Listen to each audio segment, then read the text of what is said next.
السلام علیکم ورحمۃ اللہ وبرکاتہ۔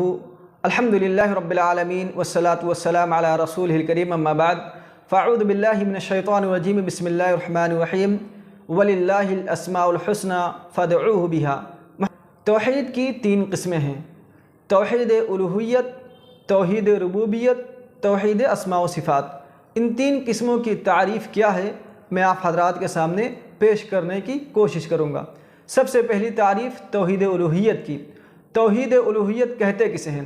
توحید الوہیت کہتے ہیں کہ تمام عبادات صرف اور صرف اللہ رب العالمین کے لیے کیے جائیں، جیسے کہ نماز، روزہ، حج، زکوٰۃ وغیرہ جتنے بھی عبادت ہیں، تمام کے تمام عبادات صرف اور صرف اللہ رب العالمین کے لیے بجا لائیں، اسی کو توحید الوہیت کہتے ہیں۔ اور حقیقت میں اللہ رب العالمین ہی تمام عبادات کا حقدار ہے اور اللہ رب العالمین ہی عبادت کے لائق ہے۔ وَإِلَٰهُكُمْ إِلَٰهٌ وَاحِدٌ لَا إِلَٰهَ إِلَّا هُوَ الرَّحْمَٰنُ الرَّحِيمُ، کہ تمہارا معبود عبادت کے لائق اگر کوئی ہے تو صرف اور صرف اللہ رب العالمین ہے جو کہ رحمان الرحیم ہے۔ اور نمبر 2، توحید ربوبیت کی تعریف۔ توحید ربوبیت کہتے ہیں کہ تمام چیزوں کا خالق ہم صرف اور صرف اللہ رب العالمین کو مانیں، کہ زمین، آسمان اور ہمیں اور ان جانوروں کو اور ان درختوں کو، ان پرندوں کو اگر کسی نے پیدا کیا ہے تو وہ صرف اور صرف اللہ رب العالمین ہے جس نے ان چیزوں کو پیدا کیا ہے۔ یعنی کہ تمام چیزوں کا خالق صرف اور صرف ہم اپنے رب کو مانیں، اسی کو توحید ربوبیت کہتے ہیں۔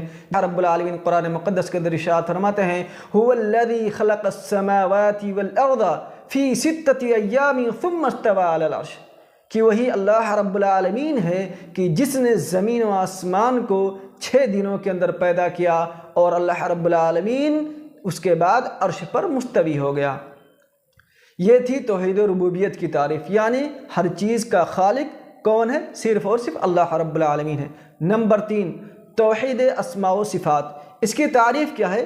اس کی تعریف یہ ہے کہ اللہ رب العالمین کے چند بہترین نام ہیں، جن ناموں کو اللہ رب العالمین نے محمد عربی صلی اللہ علیہ وسلم کے ذریعہ ہم تک پہنچا دیا ہے، جیسے اللہ، رحمان، رحیم، غفور، ستار، غفار۔ اللہ فرماتے ہیں: وَلِلَّهِ الْأَسْمَاءُ الْحُسْنَى فَادْعُوهُ بِهَا، کہ اللہ رب العالمین کے کچھ بہترین نام ہیں تو اللہ رب العالمین کو ان بہترین ناموں سے ہی پکارو۔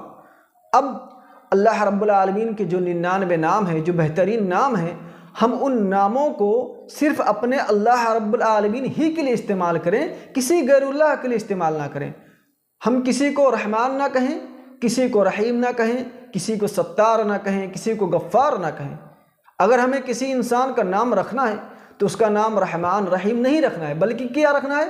عبد الرحیم رکھیں، عبد الرحمن رکھیں، عبداللہ کہیں۔ کسی کو ہم اللہ، رحیم، رحمان کہہ کر نہیں پکار سکتے ہیں۔ اگر ہمیں کسی انسان کو پکارنا ہے، کسی انسان کا نام رکھنا ہے تو اس کا نام ہم عبداللہ، عبد الرحمن، عبد الرحیم رکھ سکتے ہیں۔ اس طرح سے جائز اور درست ہے، لیکن خالص کسی کا نام الرحمن، الرحیم یا اللہ رکھنا یہ جائز اور درست نہیں ہے۔ تو یہ ہے توحید اسماء و صفات کی تعریف، کہ اللہ رب العالمین کے چند بہترین نام ہیں اور ان ناموں کو ہم صرف اور صرف اللہ رب العالمین کے لیے خالص استعمال کریں، کسی غیر اللہ یا کسی بندے کے لیے استعمال نہ کریں، یہ جائز اور درست نہیں ہے۔ تو یہ 3 قسمیں تھی توحید کی، جن کو میں نے آپ حضرات کے سامنے پیش کر دیا ہے۔ اللہ رب العالمین سے دعا کرتا ہوں کہ اللہ رب العالمین ہمیں توحید پرست بنائے، اللہ رب العالمین ہمیں توحید پر پکے سچے جمے رہنے کی توفیق عطا فرمائے، اللہ رب العالمین ہمارا خاتمہ توحید پر کرے، آمین۔ وآخر دعوانا ان الحمد للہ رب العالمین۔